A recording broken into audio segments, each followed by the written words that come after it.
knowing that Petro's hands were as soft as a woman's. Petro did not fit into the village life. He did not go to church with the rest of his family. He sat alone, reading books, rather than joining in conversation. But Dmitri liked the awkward schoolmaster. He did not mind that the villagers did not like him. Many of the people who lived in the village, Dmitri thought of them as the other ones, the ones who were not his family, regarded Dmitri and his family with suspicion. Sometimes, in the village, Dmitri overheard muttered insults. Never to his face, always behind his back as he was walking away. "Little hairy one," the storekeeper would mutter.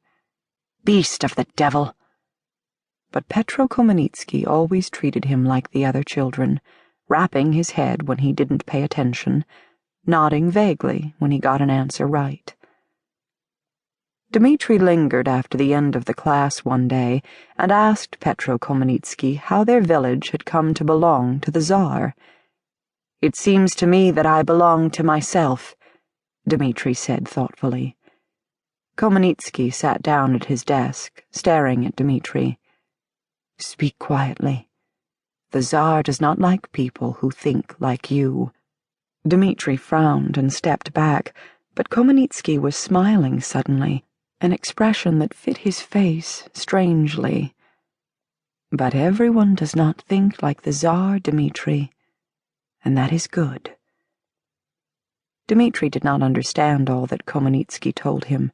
Later, he remembered bits and pieces about the brotherhood of man, about the blood of patriots, about freedom, and more about this place called America, where every man was as good as another, where good growing land was empty and waiting for the plow. Not long after that, the Tsar's soldiers swept through town and took Petro Komenitsky away with them. The storekeeper's wife wept quietly during the Sunday service, and Ivan Levyetsky, a farmer as stout and solid as the pigs he raised, took Komenitsky's place in the classroom, teaching the children their sums and their alphabet, never straying into talk of exotic places. Dmitri was the youngest son in a family of 6 sons. His family lived on the edge of the village, beside marshlands that stretched eastward for 3 days' ride. His family grew cabbages and potatoes in the land beside their house, and worked in the landlord's fields. On Sundays, they walked to the village church. On nights when the moon was full, his 2 married brothers, Vasil and Mikhail, returned to his parents' house. Then the change came, and his mother and his father and all his brothers would run in the marsh, hunting for hares and roe deer and wild pigs. Others from the village rarely hunted on the uncertain ground of the marsh. They did not trust it.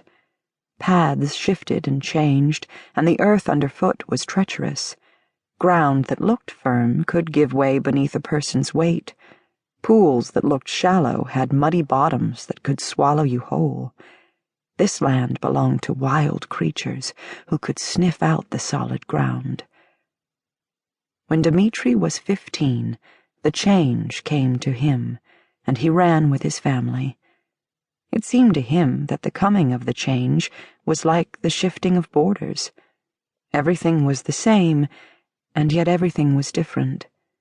He still went with his father and his brothers to tend the landlord's fields. He still worked in the family's garden. He still fed the chickens and the pigs and the cows.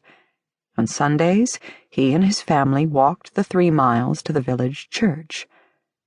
But he could feel his moods shifting with the moon, could feel an itching just under his skin that came with the new moon and increased as the moon waxed, a restlessness that sang in his blood. He did not remember exactly when he first thought about going to America. Perhaps when he was young, listening to Petro Komenitsky tell of the freedom that waited there. As the youngest of 6 sons, he knew that there was little for him in the village. The small patch of land that his family owned would never support all the brothers and all their wives.